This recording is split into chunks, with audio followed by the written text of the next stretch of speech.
लेकिन कुछ लोगों की आदत है, चोरी छिपे उन लोगों ने कोरोना की वैक्सीन लगवाई, लेकिन दुनिया को कहते रहे मत लगाओ। ऐसे ही चोरी छिपे, वो तो आज के दिन पे बहुत कोई छुप नहीं सकता।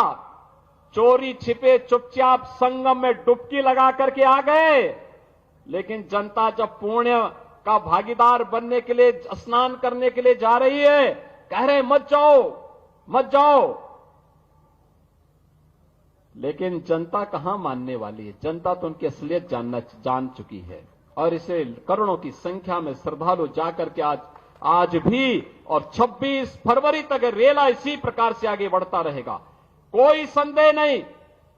लेकिन एक बात समझ में नहीं आता है, जब इनको अवसर मिला था तब इन्होंने कुछ नहीं कहा। याद करिए बागपत के नौजवानों, पुलिस की भर्ती निकलती थी, बागपत का नौजवान पुलिस की भर्ती होने से वंचित हो जाता था। लेकिन अब आपकी भर्ती हो रही है। याद करिए, अभी 60,200 पुलिस के नए भर्ती की प्रक्रिया चल रही है, फिजिकल टेस्ट हो रहा है।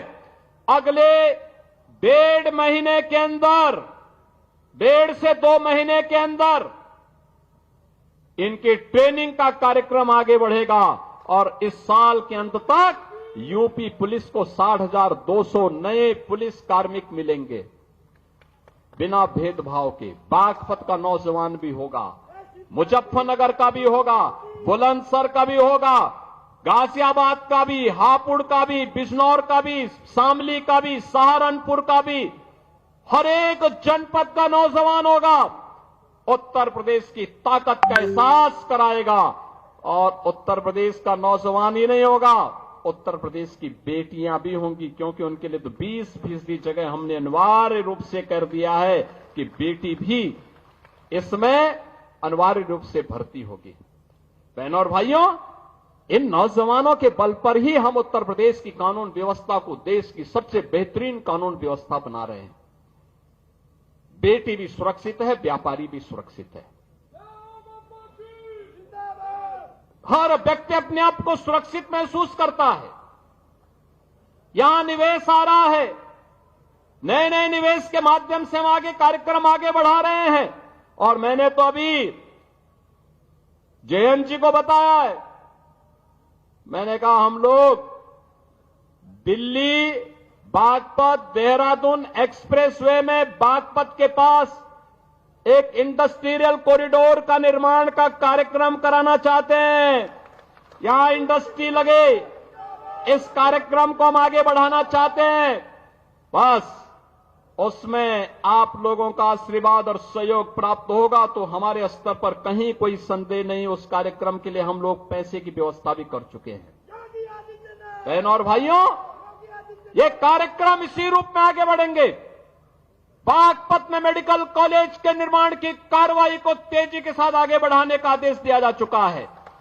मेडिकल कॉलेज बागपत में भी होगा।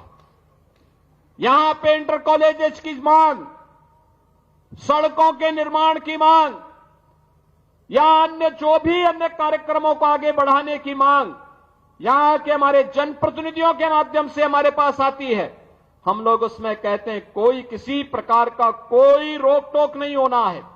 और बहनों और भाइयों, आज उन्हीं कार्यक्रमों को लेकर के हम लोग यहां पर आए हैं, जिसमें लोक निर्माण विभाग की भी सड़कें हैं, जिसमें 138 परियोजनाएं हैं। राजकीय इंटर कॉलेज सिंगावली अहिर का भी आज यहां पे लोकार्पण हुआ है।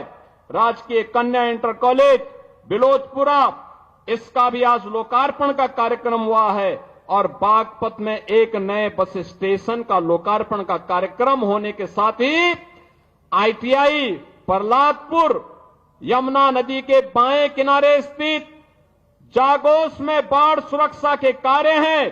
खेलो इंडिया कार्यक्रम के अंतर्गत ग्राम मितली में मल्टीपर्पज हॉल का निर्माण है, और पुलिस लाइन बागपत में महिला बैरक के निर्माण के साथ ही थाना बिनौली में भी, थाना रमाला में भी हॉस्टल और बैरक के निर्माण की कार्रवाई होने की कार्रवाई यहां पर आगे बढ़ाई गई है।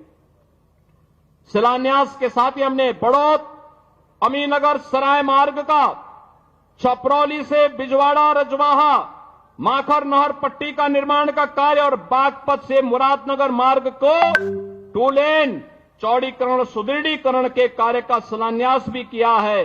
तो हिंडन नदी पर नए सेतु के पहुंच मार्ग और सुरक्षात्मक कार्य के लिए भी आज शिलान्यास का कार्यक्रम हुआ है।